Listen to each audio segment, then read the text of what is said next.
Hello friends, good morning.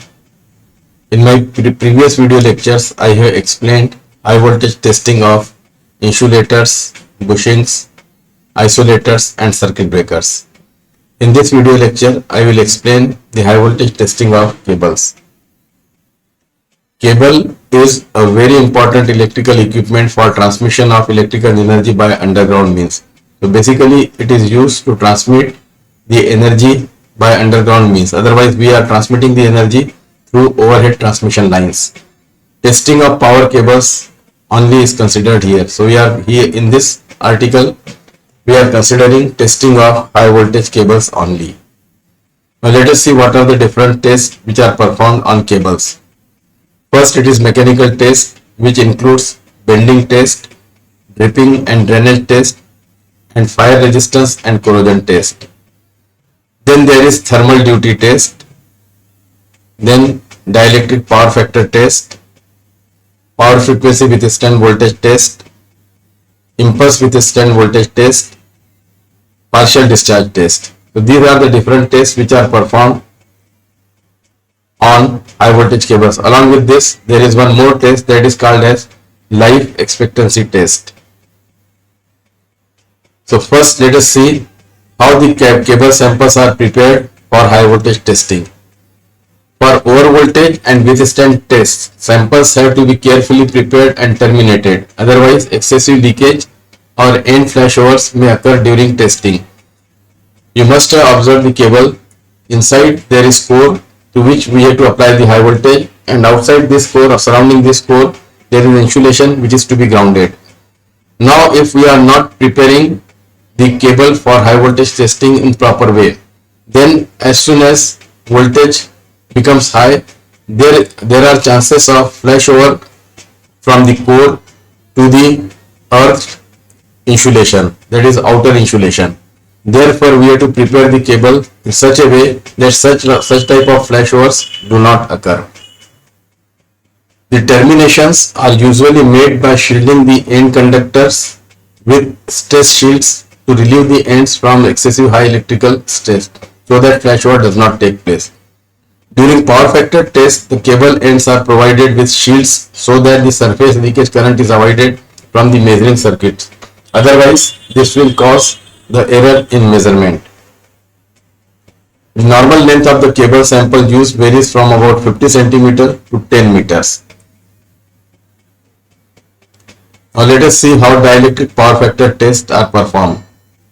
It is performed using high voltage shearing bridge. I already explained high voltage shearing bridge in non-destructive testing of electrical equipments. Basically, high voltage shearing bridge is used to find the loss angle and capacitance. So loss angle and power factor both are same.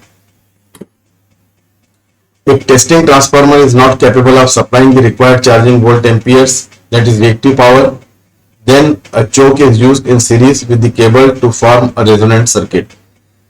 Capacitors as well as cable, when used for high voltage testing, they draw heavy charging current. So sometimes it happens that the testing transformer is not capable of supplying this much charging current. It crosses the rating of the transformer. Therefore, we need to use this testing transformer as resonance transformer. So we have to use a choke so that this testing transformer can be used as resonance transformer. I have explained this in generation of high AC voltage. I have taken one numerical also on this article. This improves the power factor and raises the test voltage between the cable core and the sheath of the required value, hit to the required value. The power factor, also called as dissipation factor or loss factor, denoted by tan delta, is measured at 0.5, 1, 1.66 and 2 times the rated phase to ground voltage of the cable. The reason I had already explained in high voltage shearing bridge, that if there is any cavity and we are increasing the applied voltage and finding the power factor, that is dissipation factor, and if dissipation factor starts suddenly increasing, that indicates that there is some cavity in the insulation. To ascertain this, we are performing this dissipation factor test at different values of voltage at 50%, 100%, 166%, 1.166% and 200 times the rated phase to ground voltage of the cable. Maximum value of power factor and difference in power factor between the rated voltage and 1.66 times of rated voltage is specified. The difference between the power factor values at rated voltage and 2 times of the rated voltage is also specified. This is to check whether there is any cavity or not. Next is high voltage testing on cables. Power frequency, high voltage AC, DC and impulse voltages are applied to test the withstanding capability. Continuity is checked with high voltage at the time of manufacturing. If continuity is not there, there is no use of testing the cable. That is no use of performing any test on the cable if continuity is not checked. So continuity is the prime factor and it is checked with high voltage at the time of manufacturing. First, it is routine test. Cable should withstand 2.5 times of the rated voltage for 10 minutes without damage in insulation. For example, if cable is rated for 40 kV, then we have to apply power frequency voltage of 100 kV, that is 2.5 times the rated voltage, and cable must withstand this voltage for 10 minutes. Next is type test. It is done on samples with high voltage DC and impulse voltage. Next is DC test. 1.8 times of the rated voltage with negative polarity DC is applied for 30 minutes and cable must withstand this voltage for 30 minutes. Next is impulse test. The cable is subjected to 10 positive and 10 negative impulses, 10 positive and 10 negative impulse voltage of magnitude as per specification. So specifications are given in IS. So accordingly we have to select the amplitude. Standard impulse is 1.2 by 50 microsecond. If it is lightning, it is 250 by 2500 microsecond if it is switching. So cable is subjected to 10 positive and 10 negative impulse voltage of magnitude as per specification. The cable should withstand 5 applications without any damage.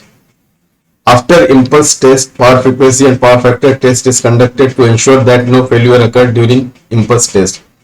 So after performing this, we have to ascertain that there is no puncture.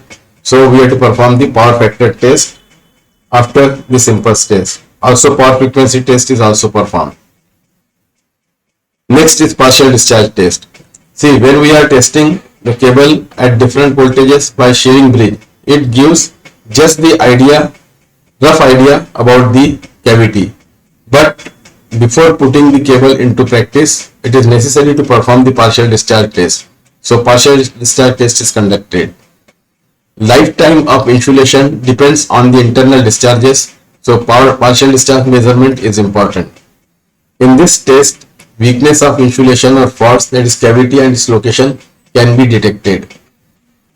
When a cable is subjected to high voltage and if there is a void in the cable, the void breaks down and a discharge takes place. As a result, there is sudden dip in voltage in the form of an impulse.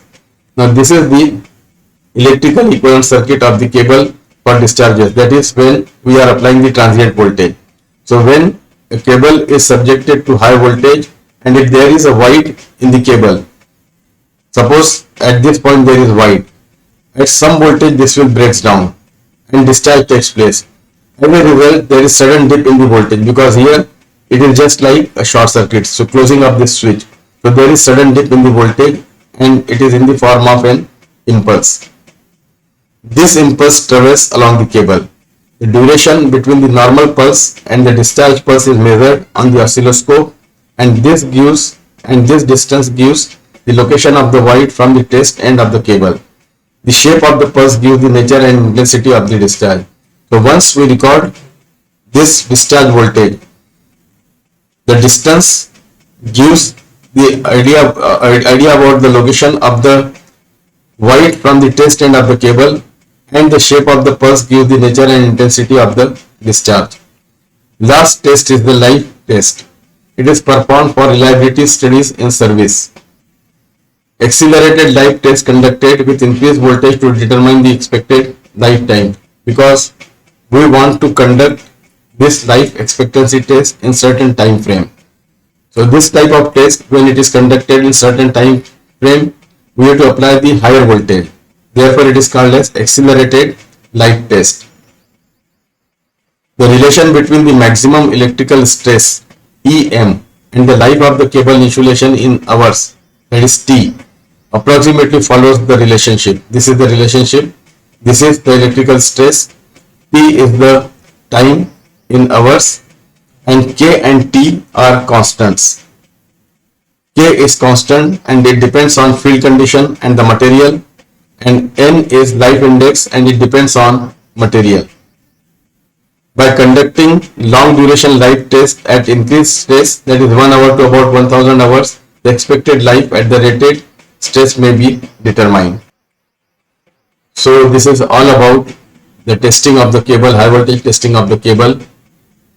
I have explained all the tests in short. Friends, if you feel this video lecture useful, then please like it, subscribe to my channel, ask your friends, colleagues and juniors to subscribe to my channel for video lectures on high voltage engineering and power system protection. If you want to make effective and efficient use of time, then read my book on time management. This is the link for the book. It is also given in the description box. I have launched a useful course for the students on UDEMY. This is the title of the course, Accelerate Your Learning by Power of Visualization. This is the link for the course. This course is very useful for the students who are preparing for entrance and competitive exams. The link for the course is also given in the description box. Thank you.